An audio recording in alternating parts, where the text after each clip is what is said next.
31절 33절 말씀입니다. 고린도전서 10장 신약성경 275페이지 31절부터 마지막 절까지 말씀을 정수가 선생님께서 봉독하시겠습니다. 성경 봉독하겠습니다. 그런즉 너희가 먹든지 마시든지 무엇을 하든지 다 하나님의 영광을 위하여 하라.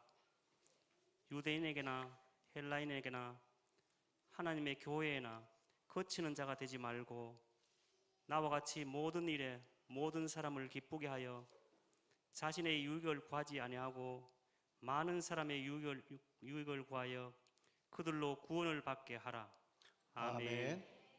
이 시간 바울 전도회가 성경 암송하시고 덕송하시겠습니다.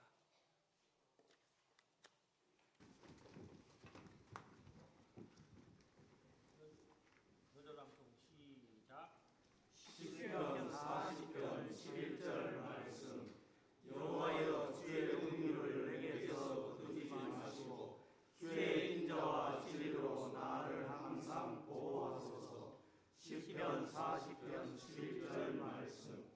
아멘.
불을 좀 켜시죠, 밑에. 예. 우리 바울 전도회가 그 예배 전 찬양을 또 이렇게 특송을 또 잘 생기셨습니다. 한번 감사히 한번 박수 한번 합니다.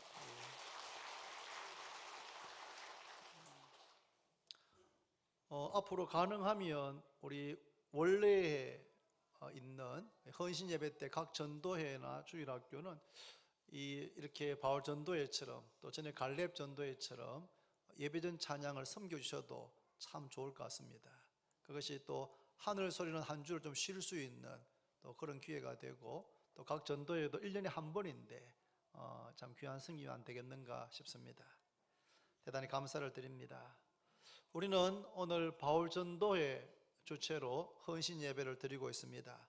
바울 전도회는 우리 교회에서 51세 이상 64세까지 남자 성도로 이루어진 전도회입니다.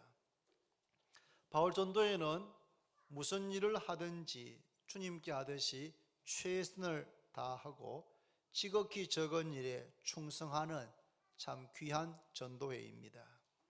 바울 전도회 회원들은 아마도 학교를 졸업하고 취업하거나 아니면 자기 일을 시작해서 지금까지 열심히 일해 오셨습니다. 결혼해서 자녀들을 낳고 공부시키고 뒷바라지 하면서 정신없이 30년, 40년을 살아오셨지 않았을까 생각합니다. 왜 제가 잘 알 수 있을까요? 제가 바울 전도회 회원으로 끼워주지는 않지만 같은 세대이기 때문에 그렇게 생각됩니다. 어떤 분의 말씀을 들으니까 원래 62이신데 떠밀려 살다가 보니까 지금 60이 넘었더라. 어떤 분은 난 그게 아니고 20대에서부터 콕 찍어가지고 지금 여기에 갖다 놓은 것 같다. 그렇게 지난 30년, 40년이 뭐 했는지도 모르게 그렇게 바쁘게 지났다는 표현을 들었습니다. 몇 주 전에 극장에서 1987, 1987이라는 영화를 보았습니다. 그 영화는 지금부터 30년 전인 1987년에 일어난 사건을 영화한 내용입니다.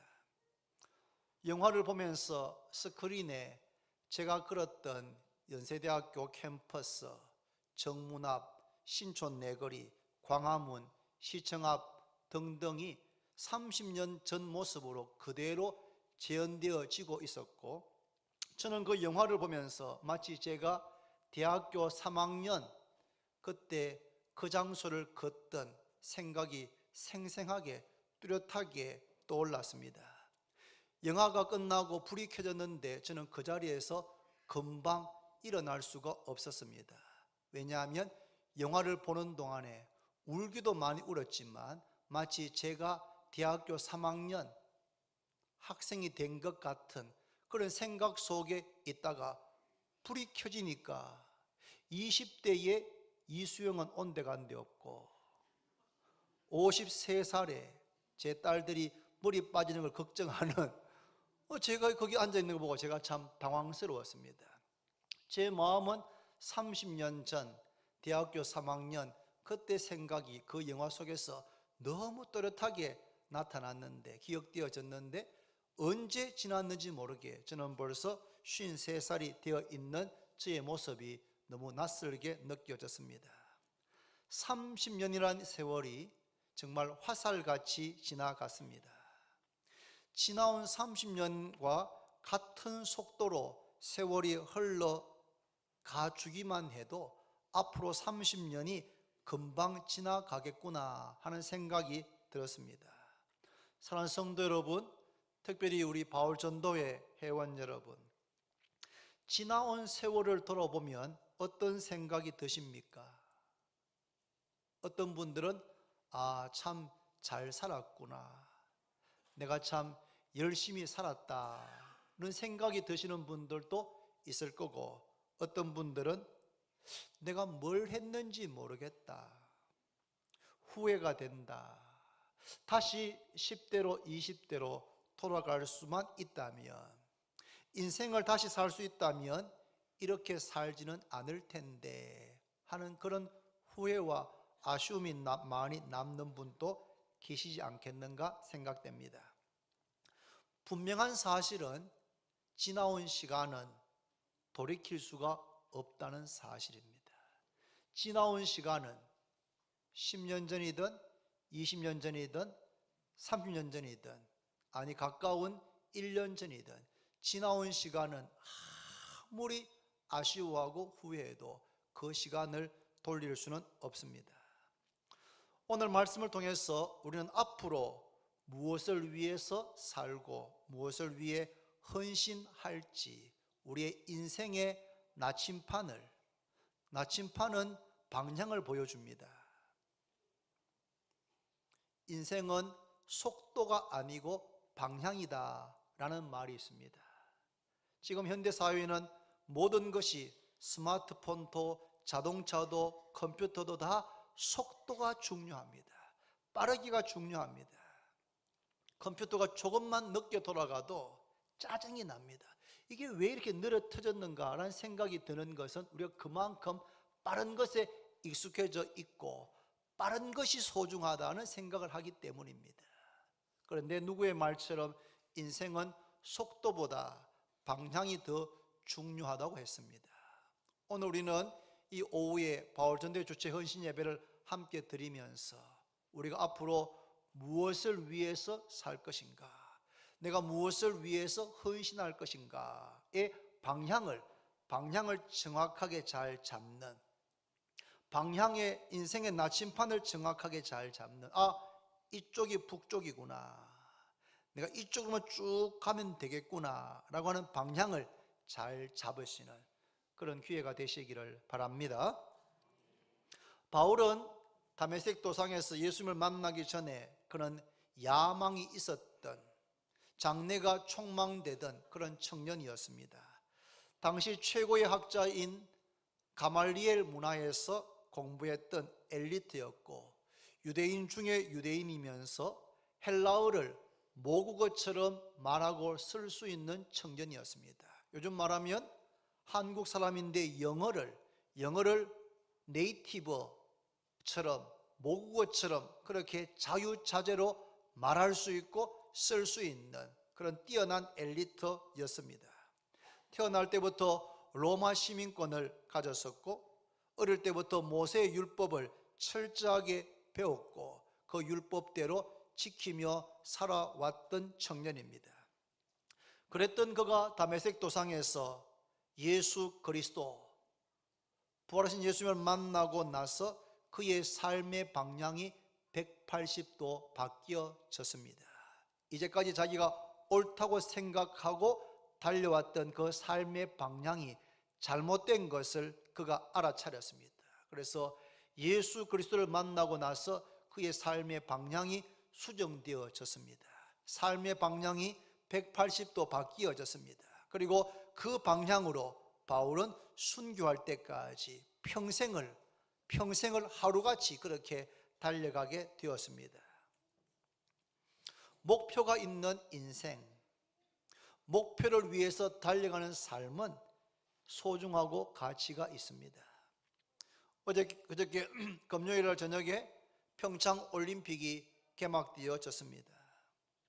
어제 저녁에 쇼트트랙에서 1500m에서 우리나라 선수 임효준 선수가 최초의 금메달을 땄습니다. 왜 올림픽에 사람들이 열광합니까? 물론 남과 북 단일팀, 아이스하키 팀이 단일팀으로 구성되어지고 북한 선수단이 내려오고 북한 대표단이 내려오는 이런 정치적인 되게 중요한 이유 때문에 열광하겠지만, 그러나 대부분의 평범한 국민들은 그런 정치적인 이슈보다는 한 가지의 목표를 위해서 올림픽 출전, 올림픽 대회에서 메달을 따는 것을 목표로 해서 짧게는 4년, 길게는 10년, 20년 동안 그 한 가지의 목표를 위해서 피와 땀을 흘리면서 훈련하고 연습하고 실패하고 다시 일어서고 임효준 선수는 무려 수술을 7번이나 받았다고 합니다. 7번 수술을 받고 재활한 선수입니다. 그 올림픽에서 메달을 따는 그 목표를 위해서 수술을 7번 받고도 쇼트트랙 선수 생활을 포기하지 않고 달려서 마침내 본국에서, 한국에서 하는 올림픽에서 최초의 메달을 따는 그런 영광을 얻게 되었습니다. 경기가 시작되기 전에는 황대현인가 황무하라고 하는 그 선수가 세계 정상 1위 기록 보유자였습니다. 모든 카메라는 다 그 선수를 집중하고 있었습니다. 그런데 의외로 실제 경기 결과는 임효준 선수가 우리나라 대표 최초의 메달을 따게 되었습니다. 우리가 올림픽 경기를 보면서 열광하는 것은 다름이 아니고 그 선수들, 올림픽에 참가한 전 세계 각 나라의 선수들이 올림픽에 출전하고 올림픽에서 메달을 따기 위해서 오랜 세월을 그 한 가지의 목표를 위해서 훈련하고 절제하고 실패했다가 또 일어나고 또 일어나고 또 도전하는 그들의 그 용기, 그들의 그 인내, 그들의 그 방향성, 이런 것이 우리가 감동이 되기 때문에 비록 메달을 따지 못해도 그 선수들에게 우리는 아낌없이 박수를 보내는 것입니다. 이렇게 목표가 분명한, 목표가 있는 삶이 가치가 있습니다. 저는 우리 바울 전도회 회원들 제가 진심으로 존중합니다. 참 제가 뵐 때마다 한 분 한 분 다 너무나 훌륭하게 각자의 그 삶의 자리에서 성실하게 살아가시는 그 모습에 저는 얼굴만 봬도 감동입니다. 근데 한번 저는 같은 세대로서, 아니 우리 모두가 다 지나온 10년, 20년, 30년 돌아볼 때에 우리는 분명한 목표가 있었는가? 그 목표를 향해서 지금까지 달려왔는가? 그랬기 때문에 시간이 지나도 후회가 없는가? 그렇지 않으면 정말 등 떠밀려서 주어진 상황에 허덕이면서 정신없이 때로는 동서남북 분별하지 못하고 살다가 40대가 되고 50대가 되고 60대가 된 것은 아닌가? 만약에 그렇다면 앞으로 10년, 20년, 3년도 더 빠르게 지나갈 텐데 50대가 60대가 되고 70대가 되고 80대가 되었을 때 지나온 30년 내가 정말 후회 막심이다, 너무 아쉽다, 안타깝다, 그렇게 하지 않기 위해서는 오늘 이 시간 바울전도회 주체 헌신 예배 때 말씀에 근거해서 우리의 삶의 목표를, 삶의 방향을 정확하게 재조정하고 설정하는 그런 기회가 되시기를 진심으로 바랍니다. 첫 번째, 바울 전도회는 다메섹 사건 이후에 바울은 무슨 일을 하든지 하나님의 영광을 위해서 해야 하는구나 하는 것을 깨닫게 되었습니다. 무슨 일을 하든지 하나님의 영광을 위해서 해야 되는구나, 이것을 바울이 깨달았습니다. 오늘 본문 31절에 유명한 말씀이 나옵니다. 한번 따라할까요? 그런즉 너희가 먹든지 마시든지 무엇을 하든지 다 하나님의 영광을 위하여 하라.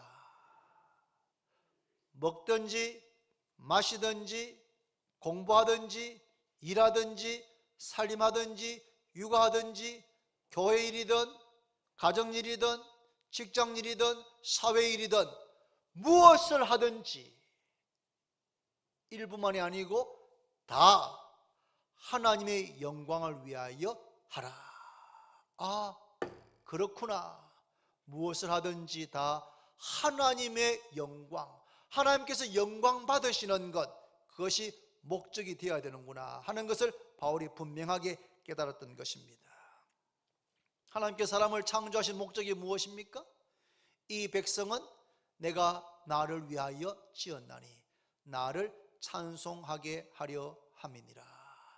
하나님을 찬송하기 위해서, 하나님께 영광 돌리기 위해서, 하나님의 이름을 높이기 위해서 하나님께서 인간을 하나님 형상대로 지으셨습니다.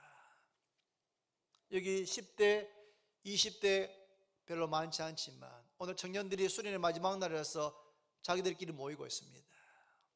10대, 20대는 뭐가 중요합니까? 10대, 20대는 무엇을 할 것인가를 결정해야 됩니다. 무엇을 할 것인가? 어떤 대학을 갈 것인가? 어떤 전공을 택할 것인가? 어떤 직장에 갈 것인가? 어느 지역에서 일할 것인가?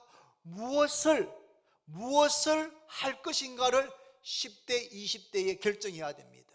이것은 대단히 중요합니다.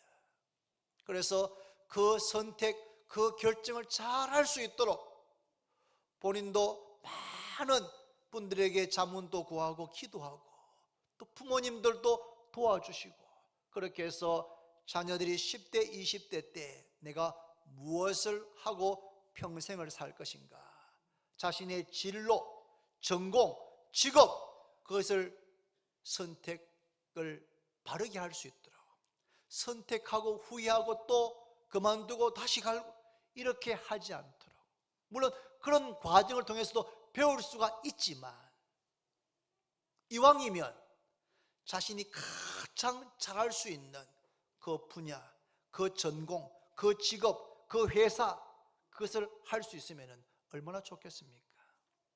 그런데 40대, 50대가 되고 나면 무엇을 하는가 보다도 무엇을 위해 그것을 하는가가 더 중요하게 됩니다.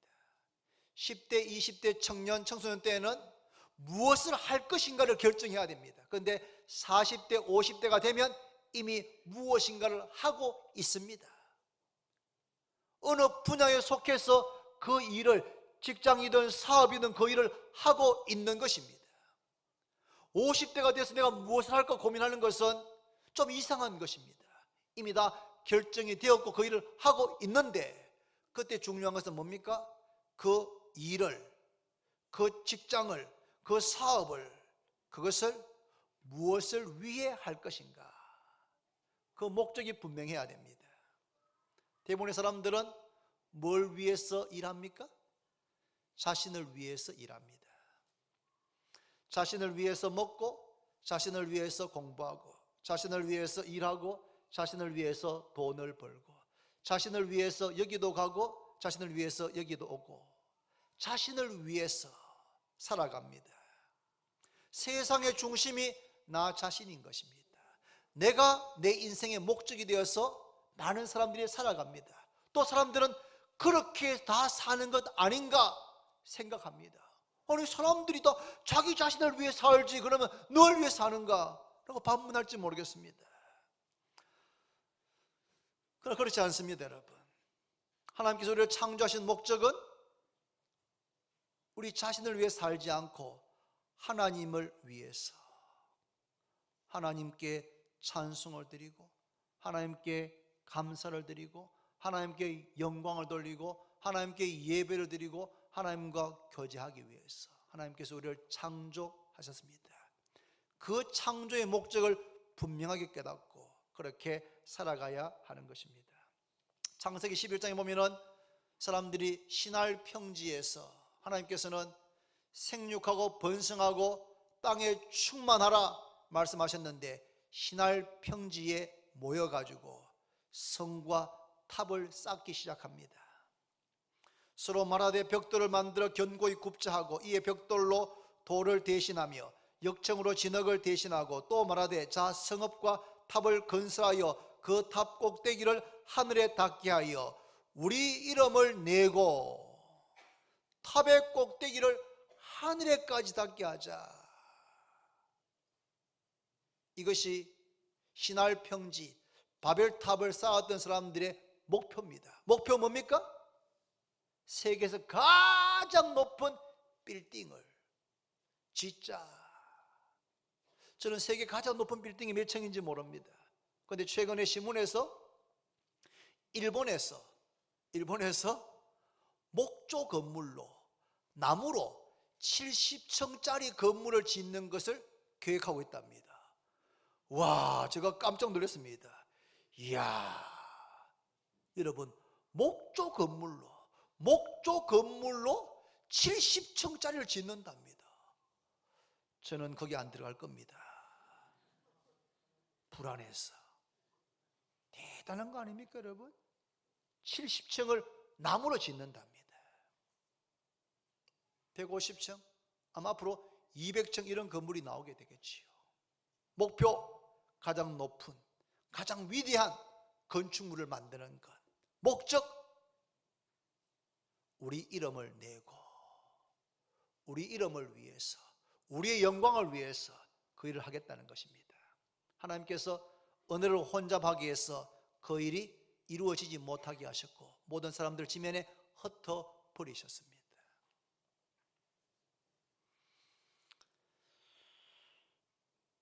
이제까지 무엇을 위해서 일해왔습니까? 예, 목사님, 가족을 위해서 일했습니다. 예, 귀합니다. 가장으로서, 아버지로서 가족을 위해서 열심히 일하는 것 소중합니다. 그러나 조금 더 나아가서 가족을 위해서 일하지만, 아이들 뒷바라지를 위해서 일하셨지만, 우리의 궁극적인 삶의 목적은, 우리의 궁극적인 삶의 목적은 가족을 부양하고 자녀 공부시키고 뒷바라지 하는 것도 중요하지만 그 모든 것조차도 하나님의 영광을 위한 것이 우리의 궁극적인 목적이 되어야 될 줄로 믿습니다. 여러분, 이게 대단히 중요합니다. 소요리 문답 제1문에 뭐라 했습니까? 사람이 사는 제1되는 목적이 무엇입니까? 라는 질문에 대해서 하나님을, 따라합시다. 하나님을 영화롭게 하고 그를 영원토록 즐거워하는 것입니다. 수백 년 동안 기독교 신앙 교육을 하는데 사용되었던 소요리 문답, 작은 분량의 교리 문답의 제1문이 사람이 사는 제1되는 목적이 무엇인가의 질문에 대해서 대답은 하나님을 영화롭게 하고 그를 영원토록 즐거워하는 것입니다. 이것이 수백 년 동안 전통 기독교가 가르쳐왔던 교리의 내용입니다. 그런즉 너희가 먹든지 마시든지 무엇을 하든지, 직장에서 일하든지 장사를 하든지 사업을 하든지 교회를 섬기든지 가정에서 일하든지 아이를 양육하든지 취미를 하든지 뭘 하든지 우리가 하는 모든 것은 궁극적으로 제1되는 목적은 하나님의 영광을 위하여 해야 될 줄로 믿습니다. 이게 분명해야 됩니다. 이제까지는 내 영광을 위해서, 내 이름을 위해서, 내 행복을 위해서 살아오셨다 할지라도 그렇게 살면 10년 뒤, 20년 뒤, 30년 뒤 돌아보면서 후회하게 됩니다. 왜냐하면 우리를 지으신 목적이 거기 아니기 때문입니다. 나를 지으신 목적은 하나님의 영광을 위해서이기 때문에 그 목적대로 살아갈 때에, 인생을 돌아볼 때에 감사하다, 잘 살았구나 라는 생각이 드는 것입니다. 꼭 기억하십시오. 우리는 무엇을 하든지 하나님의 영광을 위해서 해야 됩니다. 두 번째, 바울 사도는 자신의 내면을 위해서, 자신의 내면을 위해서 추구할 분명한 목표를 발견했습니다. 한번 찾아봅니다. 여러분, 빌립보서 3장입니다. 빌립보서 3장, 신약성경 321페이지입니다.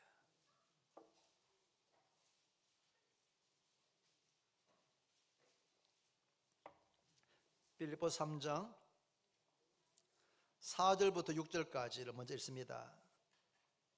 다 같이 시작. 그러나 나도 육체를 신뢰할 만일 누구든지 다른 이가 육체를 신뢰할 것이 있는 줄로 생각하면 나는 더욱 그러하리니 나는 8일 만에 할례를 받고 이스라엘 족속이요 베냐민 지파요 히브리인 중에 히브리인이요 율법으로는 바리새인이요 열심으로는 교회를 박해하고 율법의 의로는 흠이 없는 자라. 무슨 말입니까? 이 말은 자신을 소개하면서 나는 종교적으로, 혈통적으로, 학문적으로, 열심으로 모든 측면에서 자랑할 것이 많다, 이 말입니다. 바울 자신을 소개하는데 나는 종교적으로, 혈통적으로, 학문적으로, 그리고 열정에 있어서 모든 측면에서 나는 자랑할 것이 많은 사람이다. 이 말을 지금 4절부터 6절까지 했습니다. 그런데 바울이 변화되었습니다. 7절, 8절, 9절 상반절까지 있습니다. 7절 다 같이 시작. 그러나 무엇이든지 내게 유익하던 것을 내가 그리스도를 위하여 다 해로 여길 뿐더러 또한 모든 것을 해로 여기면 내 주 그리스도 예수를 지식이 가장 고상하기 때문이라. 내가 그를 위하여 모든 것을 잃어버리고 배설물로 여김은 그리스도를 얻고 그리스도 안에서 발견되려 함이니. 예, 거기까지만. 바울은 예수님 만나기 전에 바울의 목표가 뭐였겠습니까? 목표가 성경에 나와 있지 않지만 앞뒤 문맥을 생각해 보면은 바울의 목표는 최고의 랍비가 되는 것이었습니다. 가말리엘 문화에서 공부했는데 그 당시 최고의 랍비였던 자기 선생 가말리엘보다 더 뛰어난 선생이 되는 것, 더 뛰어난 랍비가 되는 것, 혹은 바리새인이었는데 최고의 바리새인이 되는 것, 이것이 바울이 추구했던 목표였습니다.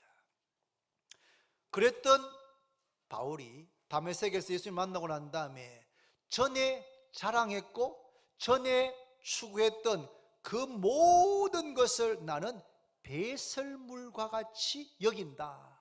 왜냐하면 예수 그리스도를 아는 지식이 가장 고상하기 때문이다.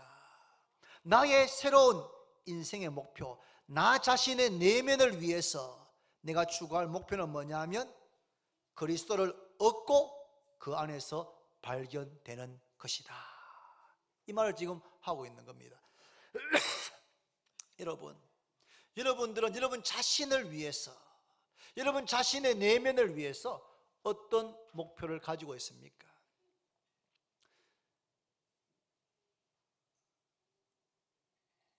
어떤 분은 대학에 들어가서 대학을 졸업할 때까지 고전 500권을 읽는 것을 목표로 정했답니다. 대단한 것이지요. 500권이면 1년에 120권 이상 읽어야 됩니다. 그러면 한 달에 몇 권입니까? 한 달에 120권, 10권.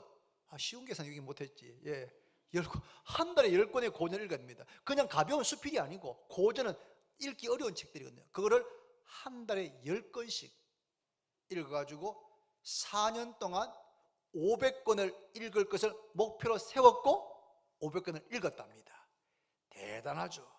그럼 이미 대학을 졸업할 때부터 동서양의 철학, 문학, 역사에 대한 방대한 지식을 갖게 되는 겁니다. 아주 훌륭한 겁니다.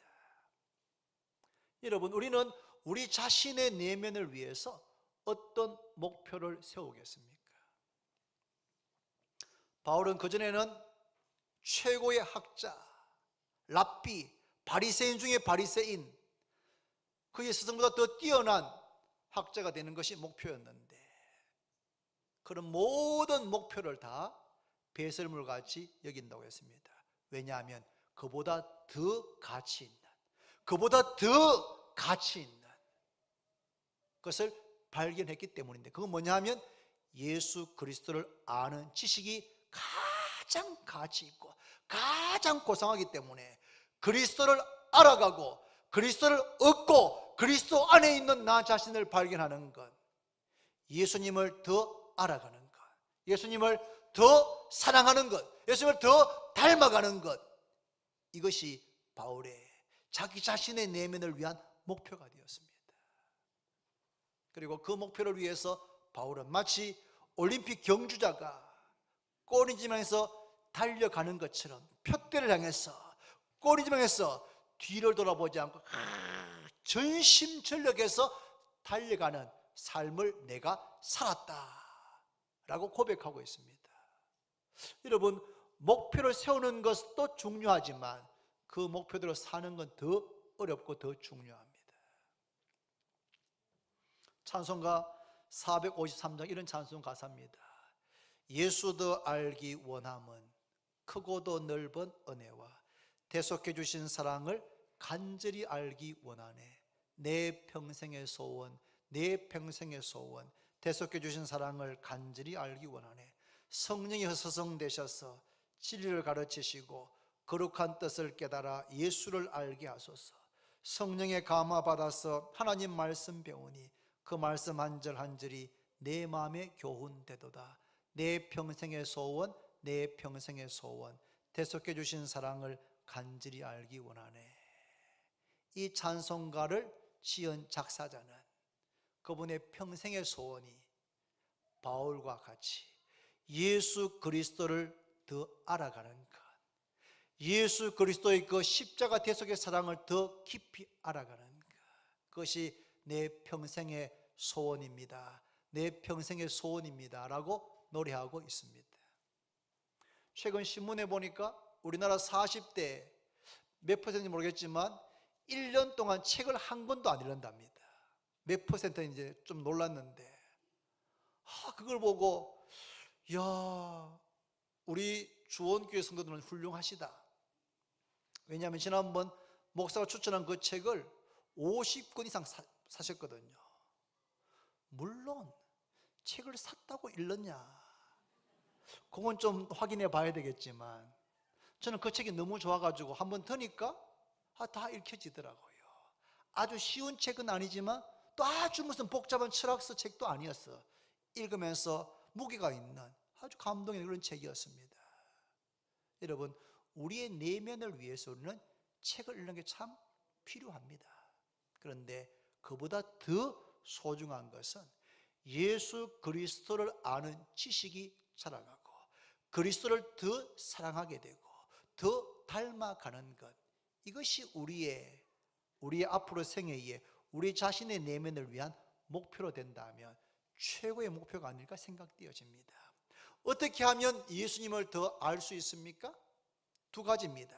첫 번째는 진리의 성령을 통해서 성령이 서성되셔서 진리를 가르치시고 거룩한 뜻을 깨달아 예수를 알게 하소서. 진리의 성령이 아니면 우리는 예수님이 누구신지 알 수가 없습니다. 정말 그렇더라고요. 제가 대전에 있는 대일교회에 있을 때 대덕연구단지에 있는 박사 교수들이 여러 분 계셨습니다. 그런데 저는 그분들 보면서 야, 저분이 정말 예수님을 믿는가 의문이 드는 분이 여러 분 있었습니다.